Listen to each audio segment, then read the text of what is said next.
کون سے لوگ ہیں جو اللہ کے عرش کے نیچے ہوں گے؟ تو آپ امتحان لے رہے ہیں، آپ بتائیں، میں کچھ بتاتا ہوں، آپ کچھ بتائیں۔ سبعۃ، 7 قسم کے لوگ ہیں، لیکن جب دیکھا جائے احادیث جمع کیا جائے تو 60 لوگوں کا بھی یہی ذکر آتا ہے۔ صحیح احادیث میں 44 ہیں اور باقی احادیث میں ہے۔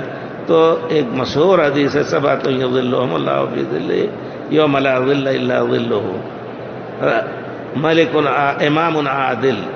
7 قسم کے لوگ ہیں کہ قیامت کے دن جب سایہ کسی کا نہیں ہوگا، اللہ کے عرش کا سایہ ان کو ملے گا۔ اس میں امام عادل، حاکم ہے، عدالت، عدل اور انصاف سے لوگوں پر حکومت کرتا ہے، تو قیامت کے دن اللہ تعالیٰ عرش کا سایہ دیں گے۔ رجلان تحابا فی اللہ، 2 آدمی ہیں صرف اللہ کے لیے ان سے محبت ہے، یہ نہیں کہ دنیا کی مسرات۔ آج کل محبت تو دنیا کی وجہ سے ہوتی ہے، اگر مسرات نہیں ہے تو اپنے رشتہ دار کو بھی چھوڑ دیتے ہیں۔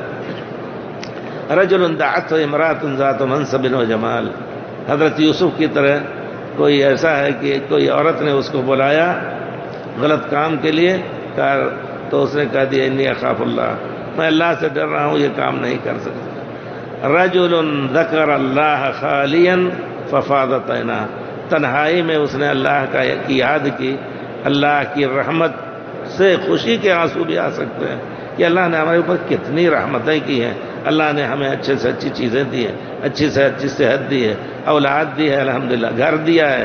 اب اگر اس میں خوشی میں نہ رولے آدمی تو غلط ہے۔ اور پھر کبھی ڈر کر کے اللہ کی جنت اور جہنم کی یاد کر کے، جہنم سے ڈر کر کے آنکھ اس کی بہہ پڑی، تو قیامت کے دن انشاءاللہ عرش کے دن کیسا ہے؟ وَشَابٌ نَشَأَ فِي عِبَادَةِ اللَّهِ، ایک نوجوان ہے جو بچپن ہی سے اللہ کی عبادت میں پلا ہے۔ سبحان اللہ۔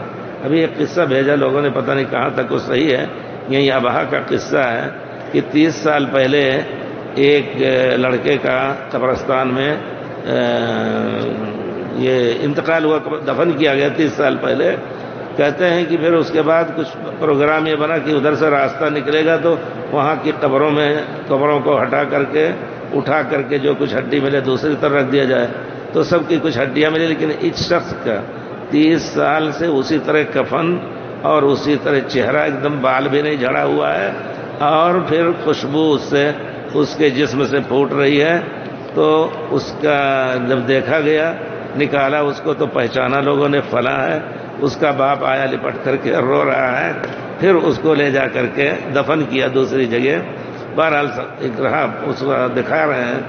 پھر اس کے بعد پوچھا کہ اس کا کیا خاص عمل کیا تھا، تو باپ نے کہا کہ اس بچے کو اللہ تعالیٰ نے ایسی ہدایت دی تھی کہ بغیر کسی زور کے یا دباؤ کے، وہ اذان ہوتی اپنا لکھائی پڑھائی کر رہا ہے، فوراً وضو کے ساتھ رہتا تھا، مسجد میں پہنچ جاتا تھا، قرآن دہراتا تھا، پھر آ کر کے اپنا کام کرتا۔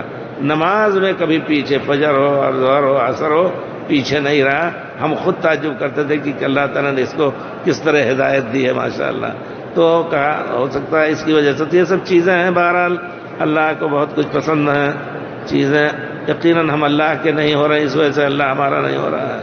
اللہ سے ہم صرف ہیں، کتنی نیکیاں، کتنی نعمتیں ہیں، ان کا شکر نہیں ادا کرتے ہیں۔ ذرا سا کچھ تکلیف پہنچی تو بھڑک جاتے ہیں، اللہ ہی کے اوپر شکایت کرنے لگتے ہیں کہ کیوں ایسا ہے۔ تو ہمیں بہت کچھ کمی ہے ہمارے اندر۔ اللہ تعالیٰ ہم سب کو توفیق دے کہ ہم اللہ کا شکر ادا کریں، مصیبت پڑے تو صبر کریں، اپنے فرائض ادا کرتے رہیں انشاءاللہ۔ اللہ تعالیٰ دنیا میں اگر مبتلا کیا تو آخرت میں انشاءاللہ درجہ اونچا کرے گا۔ بعض مرتبہ اللہ تعالیٰ مبتلا کرتا ہے بندے کو مصیبتوں میں تاکہ اس کا درجہ قیامت میں بلند ہو۔ عمل کے ذریعے سے بلند نہیں ہو سکتا تھا، نہیں کیا اس نے، تو اس طرح اللہ تعالیٰ اس کے ساتھ خیر کا ارادہ رکھتے ہیں۔